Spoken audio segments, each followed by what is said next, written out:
Hi, and welcome to this week's Thrive in 5. If you didn't catch last week's Thrive in 5, you need to go back and do that. Just check the link below and go back to that one before you come to this one. Because this week we're talking about Google AdWords 201. So it's basically the next evolution of what we talked about last week. So I want to explain to you how to improve your Google AdWords campaign with a couple of simple things that make it better. And often when we're asked to look at AdWords campaigns, this is one of the things we're looking for very quickly, because this helps to determine whether the AdWords account and the actual act of buying clicks to your website or to your web pages is actually doing a good job for you. So the first thing we want to recognize and understand that when you're buying AdWords, you're willing to bid an amount to get a position on Google in order to show up for a specific keyword. But what's kind of unique, if you actually watch your numbers, you'll recognize that what you're willing to bid is not always what you spend. So you might bid $10, but you might only pay $8 for a click.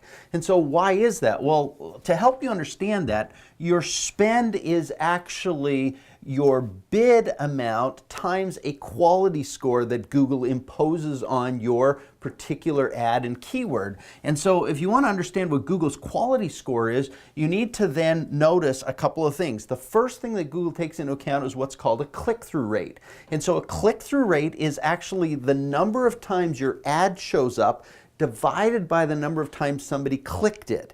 And so you want to optimally increase your click-through rate. The goal is high click-through rate, not high impressions. If your ad just keeps showing up and showing up and showing up, that's not considered good quality. So you want to improve the click-through rate, which means when your ad shows up, it gets clicked. The higher the click-through rate, Google sees more quality.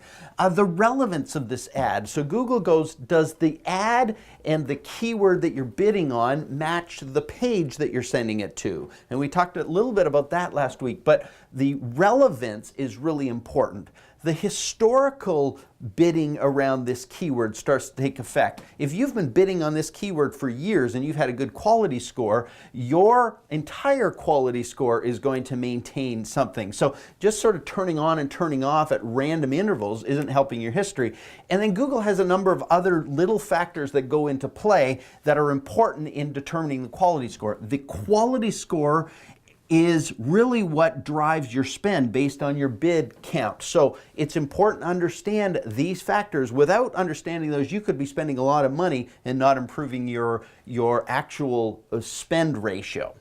All right, so if you understand spend versus bid, it's an important piece. The second important piece, which really drives a lot of bad clicks and costs you a lot of money, is your keyword structure. And again, you use keywords to make an ad show up. So if you understand keywords from two perspectives, one, there's positive keywords you're bidding on, but you're also bidding so that you don't get negative keywords. For example, there is a term called shredding, and shredding relates to a whole bunch of different factors. Shredding could relate to an act of commercially destroying paper. It also relates to guitars, so you shred a guitar, you shred on a ski hill, and you can shred in a cooking environment. Those are just four different areas. So if you understand that if you're trying to bid on skiing related shredding or snowboarding, you don't want to bid on ones related to a commercial shredder, to a paper shredding, to chicken shredding, to any of those kind of things. You want to make sure you're removing the negative ones and only bidding on the positive.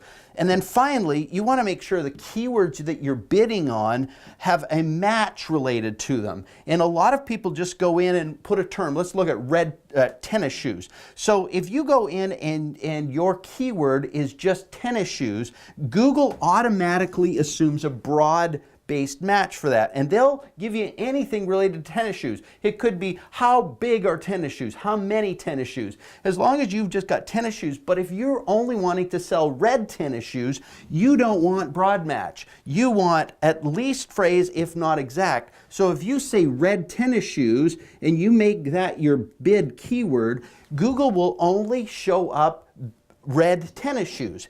If you want it phrase match, you might actually have red tennis shoe sale, tennis shoes that are red for sale. It's got to include those critical terms. So what you have to understand, and these are two huge factors, you have to make sure your bid is right and understand your spend, and then understand your keywords. And when you get those two right, the next piece is the ad, and we'll talk about that at a future date.